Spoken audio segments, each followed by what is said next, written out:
thing. I think I'm being followed. My dad is turning green, like, literally green. My last nav check put me at Lagrange point 4. This is Control. We read you. Keep calm and remain on the guard frequency.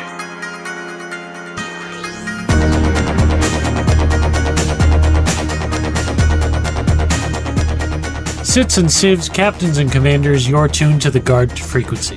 And as all good pilots know, when you're out in the deep black, you want to keep one ear on the guard.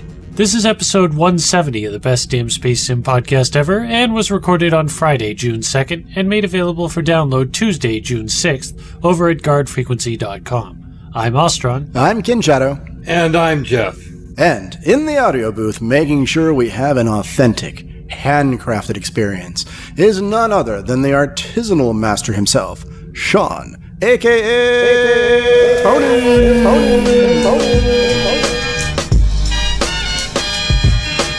So, what do we have in store this week, Jeff? In this week's Squawk Box, we find out what my son Parker's been probing, or something. Next, we see what news from your favorite space sims has landed as we cover beacon navigation and Item 2.0 system in Star Citizen, and we discuss the recent developments with the Thargoids in Elite Dangerous. Finally, we tune into the feedback loop and let you join in on the conversation. That takes care of the housekeeping, so let's get on with the show and see what's coming through the Squawk Box.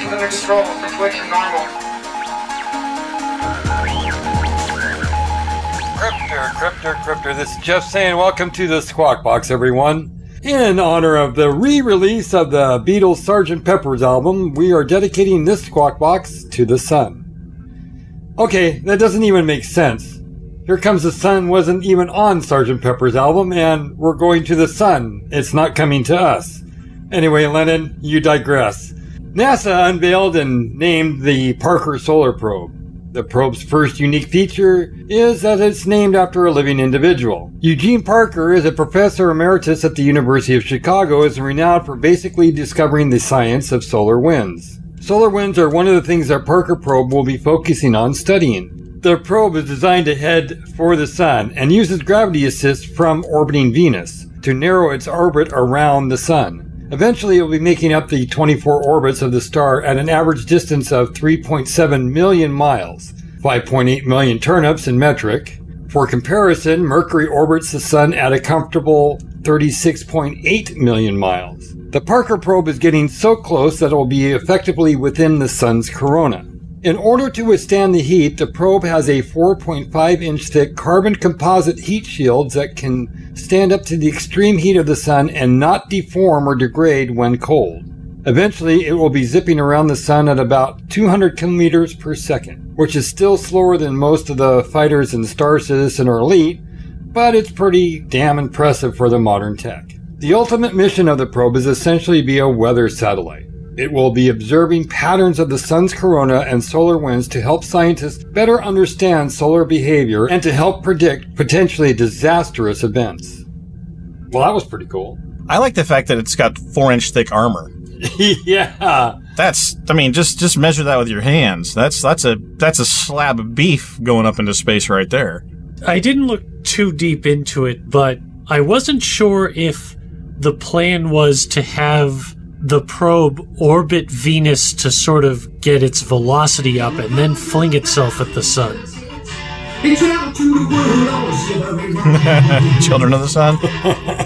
We could have gone through everybody's Apple playlist and just, sorted out where everybody's sun, black hole sun. There you go. That's where I was going to go. You're going, yeah, there you go. No, I think they're going to launch it into an orbit and then use Venus as a gravity assist to squeeze the orbit down. Just basically to bleed off. That's actually a maneuver. I'm trying to remember what the slingshot, the gravity slingshot for a planet is. There is a specific maneuver it's called. Yeah. Well, the gravity assist thing can be used to either speed up or slow down depending on how you slow down. You can do both. How you approach it, exactly. Yeah. So they're going to. I think that they're going to not so much speed up or slow down as just change vector, which is speeding up in one direction and slowing down in another. So I think, but they're going to use those orbital mechanics to shape the orbit properly so that it makes the passes at the right distance that the probe is designed for.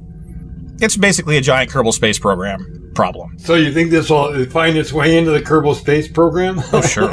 I am interested to know how heavy this particular probe is compared to past ones, because, like we said, it's a much thicker shield than you would typically have. So it in theory is potentially much heavier than for instance a Viking probe or something like that. It's got to be heavy, because what I read, I don't think it showed it in this article, but I read they were using the biggest Delta rocket that they've got, the Delta 4 or 5, whatever, and they need that third stage booster to really just blast it into orbit, into the right orbit. Launch mass is 610 kilogram. What? Really? Only 610 kilograms, huh? It's not as heavy as I would think. Maybe That's they tiny. brought the shield up separately. Dry mass is 555. Payload mass is 50 kilograms. Dimensions are 1 by 3 meters, 2.3 meter heat shield. Power is 343 watts. At closest it's approach. not very big. That's a little guy. Yeah. That doesn't sound right, because the article I saw said that the whole thing was 10 feet tall. Well, that might be the entire payload and fairing and all that kind of stuff. I mean, that might be what perches at the top of the rocket, but 10 feet tall is 3 meters long. So I mean, that would be about right. Let's see. Yeah, if you get and 4.5 inches of that is heat shield. It is made of carbon composite, which is always lighter than just. Yeah, it's not like it's ballistic steel, but it's pretty hefty. Yeah. Launch date is July 31st, 2018. It's being carried by a Delta 4. Yeah, Delta 4 booster. Yeah. What I find interesting is the planned mission is 6 years, 321 days, so almost a 7-year mission. I wonder how they're generating power on it. Did they say? Because you couldn't really put a solar. Yeah, well, they do have a solar array on there, but it's going to expand and retract. This thing, I just happened to click on this article to confirm the size. It's going to retract it as it approaches the sun and extend them as it retreats. Okay, that makes sense. Yeah, so that and they'll have the nice big heat shield to tuck them behind. So I think that'll be interesting.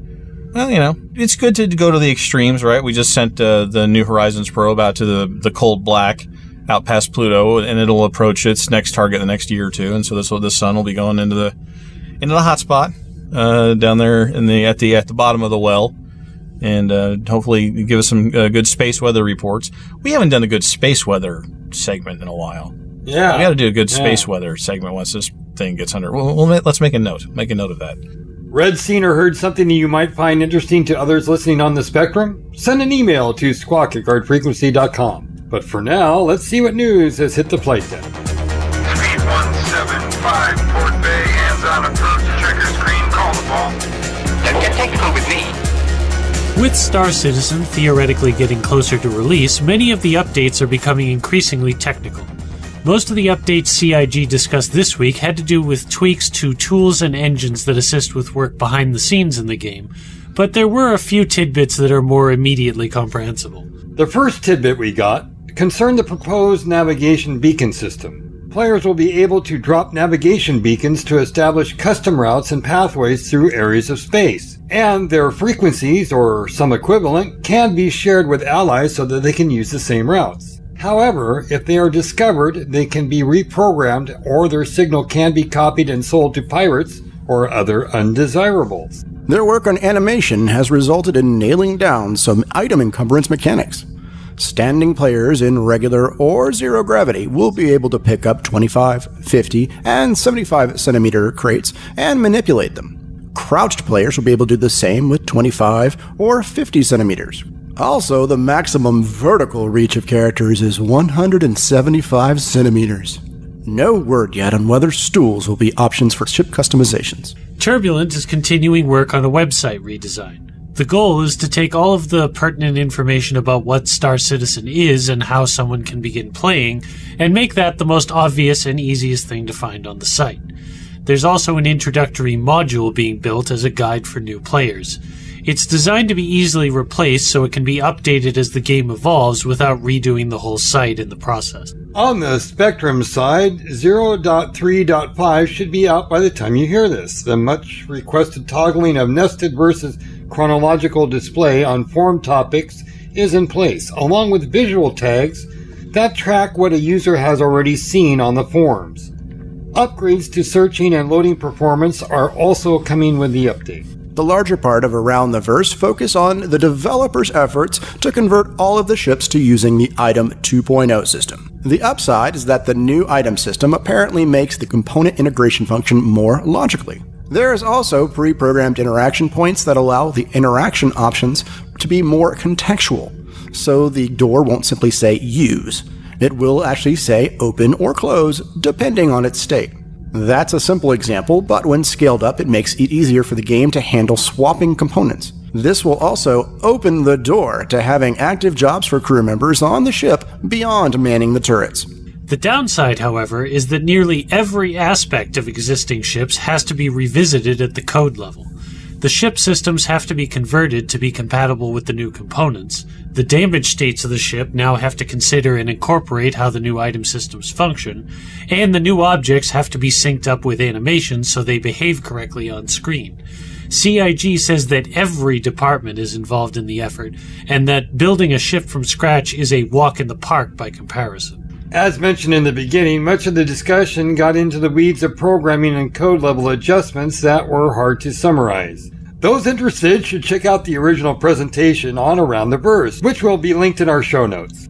So, on the positive end of the news, I did like their discussion of how the navigation beacon mechanics are going to be set up. I like the idea that you can find, some corporation or some group's navigation beacons and then either, use them yourself or, hijack them or sell the information to somebody who wants to intercept them. I think that opens up a lot of potential. Yes, but how much do they cost, and how much do I allocate per, org member, and there's a whole bunch of, you just can't go throwing these out willy-nilly. Well, yeah, but they didn't really detail yet what exactly you actually need them for. So you can see someone dropping a virtual breadcrumb in order to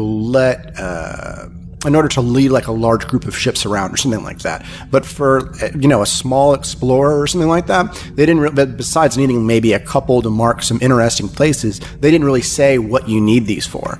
And I think that will be key as to whether their cost or whether their expendability is a big deal. Well, I imagine the game probably won't have an easily translatable coordinate system. So, you probably will have a hard time trying to get to a location and then use some sort of sensor to determine where on galactic coordinates you are and then transmitting those numbers back. My guess is you would instead drop one of these beacons, and then if you're trying to tell somebody to go here or find it, you just say, go to this system, set your sensor or communication to pick up this beacon signal, and that's where you need to go. No, I can see that. I mean, you'd go to say you're in a mining guild, and you find a rich deposit of unobtainium, and you drop a private beacon that only your guild can access, and then you tell your guild guys, hey, there's a beacon here with this at it. And I could see that really easy, and you could do the same thing for a whole variety of deals. But that, again, is very large corporate play or very large fleet play on a day-to-day basis. I mean, Jeff's concern here is that you're going to need a lot of these things. And, is this actually a consumable that you're going to have to deal with? I don't see quite the case for that yet, or whether the full use case will be is. Yeah, two things struck me, and one was the idea that, this is a great way to solve the instancing problem. You drop into an instance with an asteroid or a shipwreck or something else cool, and as soon as you leave, it's gone. But the beacon thing sort of solves that, and I think that's probably good. The one thing that's going to break my immersion, though, is that they have to design this right, is that these beacons need to be passive, not beacons, because otherwise they're just emitting a signal that anybody could find. And they're specifically saying that, you can stumble upon these, but they're not things that you wouldn't design a beacon to just go off all the time saying, hey, there's something interesting here, and everybody would, just drop in to see what's up. So if they design it so it's a ping back kind of a thing, where you broadcast a carrier signal, and if you have that carrier signal right, your beacon will ping back and say, here I am, I'm the guy you're looking for. If they design it right, it'll be good. I thought about the same thing. I mean, you could deal with it kind of like the way we deal with GPS nowadays, right? Where the location data that the GPS is sending out is encoded in the signal, but unless you have an ability like the military to decrypt it, it's extremely inaccurate. So you may know there's a beacon in this quadrant of the system, but you're not going to know which asteroid it's at unless you have the de-encryption key or whatever in order to find the rest of the message. That's a problem on Earth where moving 100 miles takes time and energy, but in space, moving 1,000 miles or 1,000 kilometers to get the triangulation would be trivial. So you could actually, I mean, your sensors on your ship should be able to make a triangulation calculation with just doing that. On Earth, it's impractical to do that. But again, the only reason that is the only way you're able to do that with a single ship is if the signal is a constant strength, right, and constant transmission. Right. If the signal fluctuates randomly, then it would take multiple ships receiving the signal in order to do a triangulation. See, so here we are. I hope they're listening. So here's a couple ways to solve the problem of it being a beacon. Well, first of all, taking a notation out of my book, everything I wanted out of my space sims, I learned in Star Trek. It's true. It's true. I kind of see this as them like doing, first of all, navigation in space can't be that hard if I can go set course to heading, 213, engage. The beacons, I get more of the idea that being like a warning beacon or a nav point beacon where it just transmits on a common frequency that we're all listening in on. And as we approach, it gets louder and louder and louder and louder and so on and so forth. I mean, these are private nav points is what they are, right? Yeah. They should only be accessible. They're nav points that only certain people can see. And honestly, we're talking about the science of it. They don't actually have to explain the science. They just call it subspace HUI and say, you don't know what the subspace subspace signature is. Don't do that. You got to get the shield frequency right. Well, every game has a certain amount of the, you say unobtainium, I say every game has the hand-wavium things in it, right? I mean, yeah, but I mean, this is something that is solvable both in fiction and in reality. And I think if they give it a little thought, the gameplay will be better because people actually have to sort of think about it. There's already so many things like that in the game where they but they don't have to do that on this. They could make it slapped on some technobabble. Well, the problem is a large portion of these fun gameplay elements, as we have discussed before, they're only fun if they're not realistic, right? Like dogfighters. Yeah, but this one could be realistic and still be fun. Maybe. Brass ring, man. Reach for it, brother. But Tony, let's face it, there are a bunch of people in the Star Citizen community that are techno nerds. And all the more power to them. So if they don't get this right, but then by God, let's make sure they get this right. Let's have marches. Let's have a petition drive. Let's have bake sales. Let's get this right. I would. Just in the interest of playing devil's advocate, I would point out that you're all trying to fix a problem that we haven't actually, which is the core essence of this show. Yeah, right on. That's why we're here, Ostron. It's what we do. We love the game we're building. Okay, exactly. Well, on that note, what is worrying me is the part where they're talking about how the entire development team has now apparently been shifted over to doing the 100% conversion for this Item 2.0 system. I think he meant 100% of the LA studio. I don't think he meant 100%. Or Austin, or whoever it was. I don't think they meant every single person. There's a large number of people that I'm pretty sure are still working on Squadron 42 and the like. Well, yeah, but if this is supposed to be integrated system-wide, it might encompass Squadron 42, because they were talking about, coordinating communication, which I assume would mean the remote offices. Yeah, but again, there's no way they have 300 people working on Item 2.0. Right? It doesn't make any sense. It sounded an awful lot like that. Well, I mean, it would be outside of the skill set of a certain number of the developers, because, the art people aren't necessarily going to be involved. Stop drawing that concept art and get your ass over here scripting. Those guys are fine. What do you do? Mop floors? All right, let me teach you Visual C++ really quick, and then you get on. Yeah, exactly. I'm sure it's a lot of people. So we look at all of these ships they have in the stable right now, and half of the ships perform like crap because they're the old system. They don't work right? progressive builds have like ladders stop working, or like every other build you can't get into a gladiator, weird things like that. It's because they're all on the old system and they're having to keep back patching this stuff in. Them converting everything over to 2.0 once they don't have any of this legacy code in there. I can see this saving them a whole lot of time. I can see it being a lot better on our side. All these ships maybe start working, and that the balance team can actually balance them now that they start working again. All sorts of things like that. Like there are some ships that have like old thrusters on them, and you're like, well, why doesn't it turn? It's, well, this thruster doesn't always work, and things like that. It's silly, So if in 3.0 everything is finally on this, they've eliminated all this legacy stuff, then hopefully development toward 3.1, 3.2, 3 whatever will go faster now because they don't have to deal with this backpatching crap. Which I agree with. I just don't know if this was planned for. We will know shortly when they update their 3.0 schedule. They have an ongoing, active, weekly updated 3.0 schedule, and you can go in there and see what all of the little bars are now. And so if this, after, this XATV where they said these things, if things start sliding out more, you'll know that maybe some of this stuff wasn't planned for.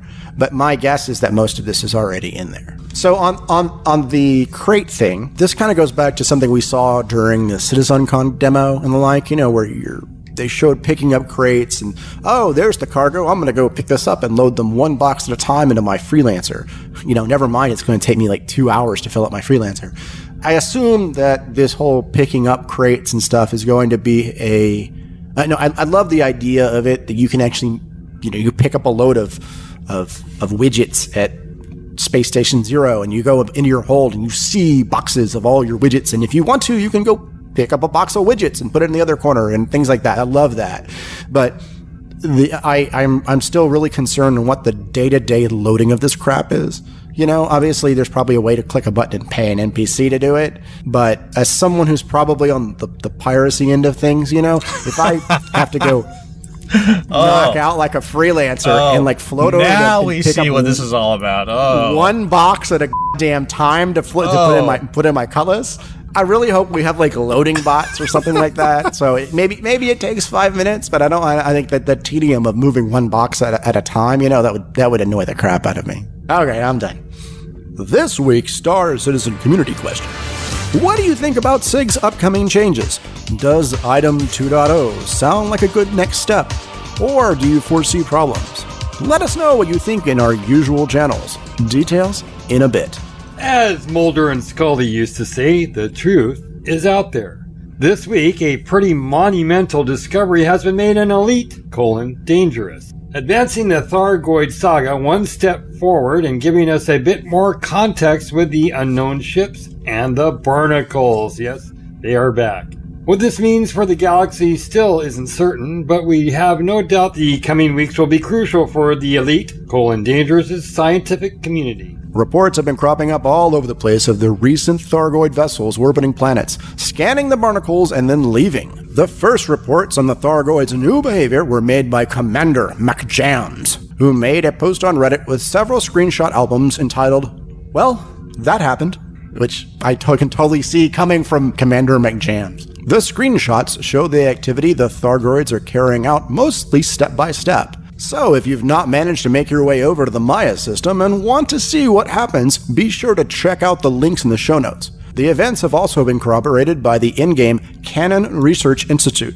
The interaction these unknown ships are having with the barnacles is unclear, though it's speculated they may be refueling. Reddit user Ascensium, commander name unknown, also offers this bit of advice. Don't ram it, don't even bump it. This thing's shield's rating is classified under WTF. The collision calculation will give you an absolutely whopping amount of damage, and it doesn't matter if you're in a 10k megajoule cutter. You will die. Also, this thing will disable your ship mid-flight, so be careful about boosting or moving toward the ground. Several commanders have already fallen victim to a non-consensual Thargoid-assisted litho-breaking procedure. Oh, that's gold right there. That's wow. What is litho breaking? Rocks. Am I an idiot? Rocks. The rocks help bring you to a stop. Yeah. Litho is a prefix that means rocks. So that's right. So the Thargoids help you into the rocks, and that's how you slow down and explode. Yeah. So I've watched a number of these videos, and they're on the scary level is on par with the first time people got interdicted. Just people just driving around on an SRV, and I think I'm not real clear on the trigger, but I think if you just scan one of the barnacles, if you're on the ground in an SRV and you scan one of the barnacles on one of these trigger planets, that will basically trip the cutscene, and the thing comes down and starts eating or whatever it's doing to the barnacles. So, yeah, and your power goes out and you're helpless and you're stuck there. So do you expect that long term, one of the missions to defeat the Thargoids will be destroy these barnacles?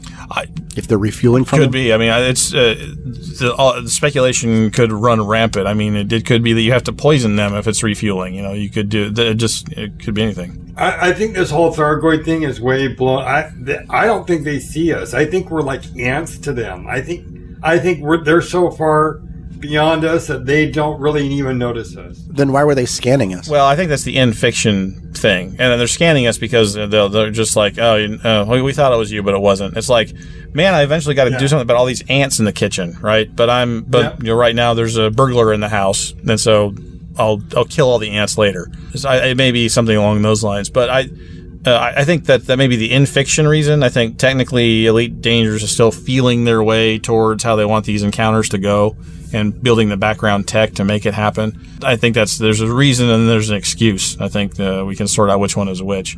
But they did say 2.4 would be more of a staggered release, quote, quote. You're not going to get all the stuff right away. And so I have a feeling that they're building all this stuff. So they're building the background tech now to make a variety of scripted encounters happen, including maybe combat.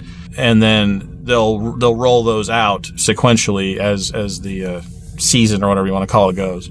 Right, because there have been a number of reveals that were preempted by people like digging through code and stumbling into a system. There was one puzzle. I can't remember which one it was, but they had it all like set up. Right, there was like listening posts that were supposed to give you triangulations and stuff like that, and someone just found it. They're like, well, screw that. I guess we're moving that forward. And the Jacques station, the Colonia station, that was supposed to jump to Beagle Point, and it got cattywampused, and that was supposed to be missing for a year or something like that, and somebody just warped in. Hey, look what I found. So I think this is what's going to be different this next time for the next major update, is that these encounters, whatever it is they're setting up in the background, will be rolled out a little more in a staggered fashion. But man, it looks cool. People are using that camera system just to great effect for some of these videos. It just looks cool when they zoom into all the pieces. The pieces of the ship actually disconnect. So when it goes spinning around and does all things, all those little pedals, they pop off and they bend and twist and stuff. And it's gorgeous when you look at it. So it's scary, pretty, and exciting. That's what she said. Well, thank you, Commander McJams. Our Elite Dangerous community question: have you seen the most recent Thargoid behavior? What's your theory on the next step in the invasion? Let us know through our standard channels, details coming after feedback. But now it's time for news we didn't use.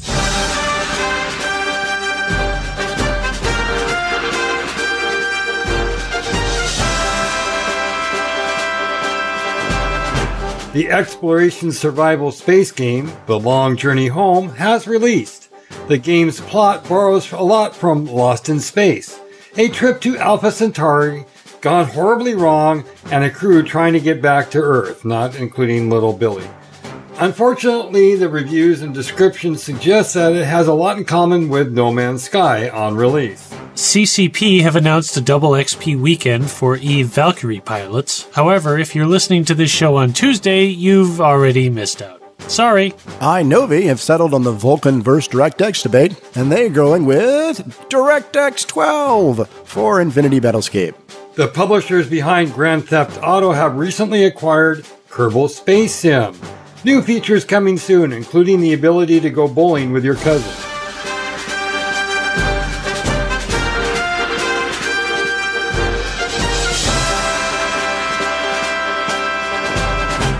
Now that we're all caught up with the latest news, let's tune into the feedback loop and let you join in on the conversation. Okay, buddy, what's on your mind? We're all friendlies! So let's just be friendly! Some say he mixes really well with sour cream, and that you can grow him in your backyard. But all I know is he's called the Chive, and he'll put together this week's feedback. A recap of last week's community questions. For Star Citizen, are more details making the Eclipse any more attractive to you? If you have one already, are you planning to use it yourself or with an organization? And for Elite Dangerous, have you taken a trip out to M67? Have you found a generation ship with some living, breathing people on it and can brighten Henry's day with the info? Eleanor Rebel writes in and says, the details still not exciting enough for me to open up my wallet, and not sure why people are surprised by stealth. Does no one remember when Hornet Ghost was announced years ago? Now stealth mechanics would work? Did people expect only one stealth ship? In general feedback, Ken from Chicago writes in and says, loved the hashtag Elite Dangerous, hashtag Control Alt Space 2017 winner, hashtag Stardust. Though I'm a wee bit biased since my mother died a few years ago. Older adult emoji. What Older the hell does adult that mean? emoji. I don't know what that is either. But he always puts a winky face or something in there, so older adult emoji seems about right. That seems about right. I like the show. I liked it too, and if it has personal meaning for you, I think that probably brings it up several notches on the list. My favorite was Laser Cops. That one I thought was the best. It featured a Viper fighter chasing an SRV to the tune of some sort of cop music, cop chase theme. So I from the 1970s. I really appreciated that one. That was my favorite. Preacher writes in and says, I believe in my heart that if Chris Roberts could make money by selling the Bikini Girls of CIG calendar, he would. If he could make money by charging every person a nickel for going to the website, he would. Now, that being said, it is his job. It is to make money to get this game made no matter what, and I personally do not have an issue with him charging $5 for something that people have been exploiting for a very long time. If it were me, I would make all ships non-transferable, and instead of gifting a ship, you gift a gift card with the amount on it, allowing the recipient to choose their own package anyway. I'm sorry for the rant, but because I'm ill, I'm going to use that as an excuse. Keep up the great work as usual, because there's some of us out here that truly do appreciate the hard work that you put into creating the show. Peace. Thanks, man. Sean Newboy writes in and says, excellent job, everyone. I, for one, like having the skits at the front. Gives me a chance to get in sync with whatever else I'm doing beforehand. Megazin writes in and says, on your About Us page, there's not a single mention of Elite Dangerous, and your logo is basically an edited SC logo. I like the Cobra background, though. By the way, I enjoyed your podcast. Well then, I'll have to task Lennon with that with some updates immediately. I think the logo is more Star Trek-y than it is Star Citizen. Well, yeah, the origin of the logo was the Star Citizen four-pointed star, but the four-pointed star in Star Citizen also has the olive leaf crest around it. In the podcast Favicon, the tiny podcasting, Lennon cobbled that together in like an hour when we first started, and it is basically just the Star Citizen logo stuck in the middle with our waves and shout lines on it. We've morphed a little since then, and now it's a more generic four-pointed star with the waves and the shout lines. Four-pointed star you'll also find in the Elite Dangerous Federation flag, if you'll notice. So it's a crossover. It's a crossover there, but we do need to change the About Us page. I'll speak with the web hosting badgers. There may be weasels in charge of the web. I can't remember. It's some other kind of rodent. And to speak to the outdatedness of the web, I don't think I'm even on the website at the moment, other than occasionally mentioned in the pages right. themselves. Yes, that's a terrible oversight, and we should definitely fix that immediately. Shouldn't we, Jeff? Yes, I'm making a note of that too as well, Tom. We should probably find a way to score that against him on his personnel review as well. Yeah. Failed to notify us that he wasn't on this. Seeks personal acknowledgement. Okay. I just want people to be able to fly with me. Like, I read the whole fly with me thing, and now I'm essentially lying because my handle isn't on the website. It's not? My gracious, we've let Lennon slide far too much with this whole getting married thing and being in another country. His performance review is due too. Our new patron this week is... Oh, man. Come on, guys. Aw. Let's Patreon up a little bit here. You know what'll help? Brand new patches, which got sent out this week. So all right. Everyone should be getting new patches and a personal letter from me inside the patch package. So we'll have those out. Shiv will have a supply of those and be able to send them out to our patrons or loyal patrons. He has a drawing, quote, for them every week, but that basically just means he sends out a patch a week to anybody that contributes at the minimum level. So that's $1.25 an episode. So that gets you the raw recording and it gets you a patch. You just have to wait your turn to get it. Shiv sends out one every week. So. And this week's community question. What do you think of CIG's upcoming changes? Does Item 2.0 sound like a good next step, or do you foresee problems? And have you seen the most recent Thargoid behavior? What's your theory on the next step of the invasion? Ooh. Drop us an email, a tweet, or a comment on our show post, which you'll find on our website and over on our Facebook page. So, how was the show? Were we an interesting new sight to behold, or did we shut down your engines and make you crash into a planet? Either way, let us know. Here's how you can get in touch with us. Why not leave us a comment on this show's post over at guardfrequency.com? Or you could hit us up on Twitter at GuardFreak and leave a comment and like us on Facebook, facebook.com/GuardFreak. You can also use the contact form on our website, and all the details for all the ways you can get in touch with us can be found in the show notes. Your feedback is an important part of what we do, so take a minute and tell us what's on your mind. And that brings us to the end of episode 170 of Guard Frequency. We'll be back with episode 171 on June 11th, so be sure to keep an eye out for our shows over at guardfrequency.com. But that's not all. You can also subscribe to our shows at feeds.guardfrequency.com or by searching for us on iTunes. And if you're not doing anything Friday nights, then you should come over and join us at 10 p.m. Central as we record Guard Frequency live over at twitch.tv/GuardFreak. Do you like what we do? Want to help make the best damn Space Sim podcast ever? Drop us an email over at squawk@guardfrequency.com, and you can also support the show by visiting our website, clicking on that Patreon logo, and becoming a regular subscriber. For just $1.25 a week, you get access to the raw recordings of our live shows, some Guard Frequency goodies, and the patch, and an invitation to our private Elite Dangerous Flight group. We want to thank all of our Patreons who support us with their subscriptions week on week, and we hope that you'll consider making a regular contribution, because the more support we can get, the better show we can make. Are you looking for a friendly wingman or two? We're active in most space sims and would love to have you join us. Check out our website and look under the call sign section for details on how you can fly with us. And don't forget about our sister production, Priority 1. They cover all things Star Trek, from the TV series to the MMO, the novels, the movies, and everything in between. Be sure to check them out over at PriorityOnePodcast.com. We'd like to thank the entire team at Guard Frequency and the Priority One Network. Our thanks go to Community Manager Justin Chivalry Bean Lowmaster, our artists Ben Sanders and Simon Charlton Edwards, our staff writer Jace Pentad, and of course our audio engineer Mikey. Thanks to our syndication partner The Base, and special thanks to Ronald Jenkins for his permission to use his music in our show. Visit ronaldjenkins.com for more of his work. But above all, we especially want to thank you folks for tuning in. If no one's listening out there, the deep black gets pretty lonely. Reduce thrust. Turn to 330, Carol 15. Squawk 7700. Stay on the guard.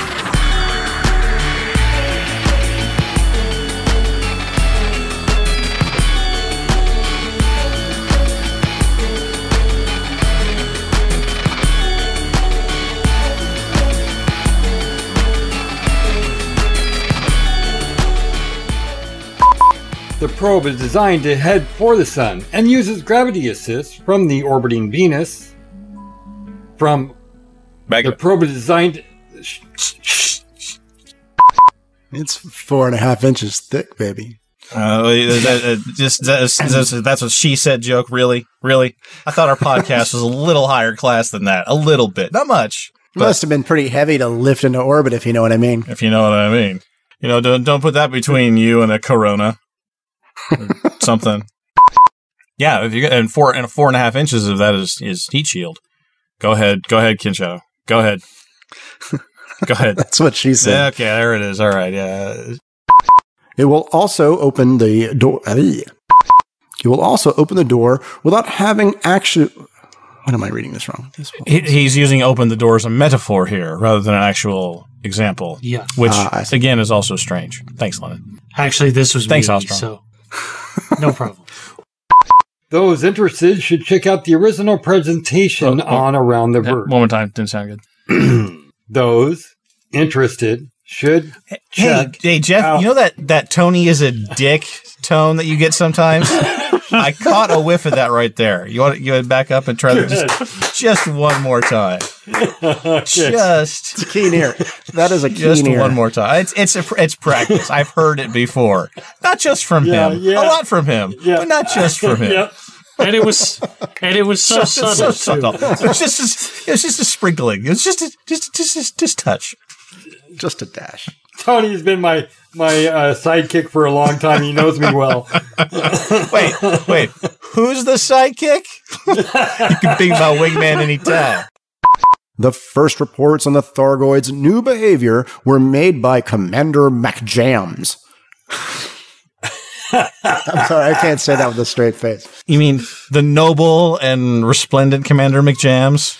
The highly respected pilot, Commander McJams? Yes. He beatboxes with Harry That's Potter. right. Okay. Ken from Chicago wrote in and said, Oh, wait. hashtag Stardust. Though I'm a wee bit blasted since my mother died a few years ago. No. No. Our deepest and sincerest apologies, Ken from Chicago, if you're listening to the Patreon or Raw version or the blooper reel. This is probably going to end the blooper reel. That must have been your mic or something that, it No, kind of sounded like that was me Robo. misreading. That's absolutely true. Wow.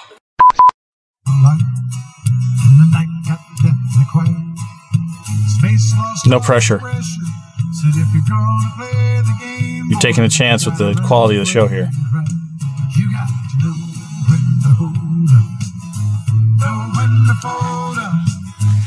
Is this a sing-along time? Oh, sure. Go ahead, man. I'm not going to stop you. That'd be good radio. Count your money when you're sitting at the table. Time enough for counting. When the dealing's done. All right, we can't do this too long or we'll get banned on Twitch. Drop us an email over at Squawk Dart Frequency. Dart frequency. That's what she said.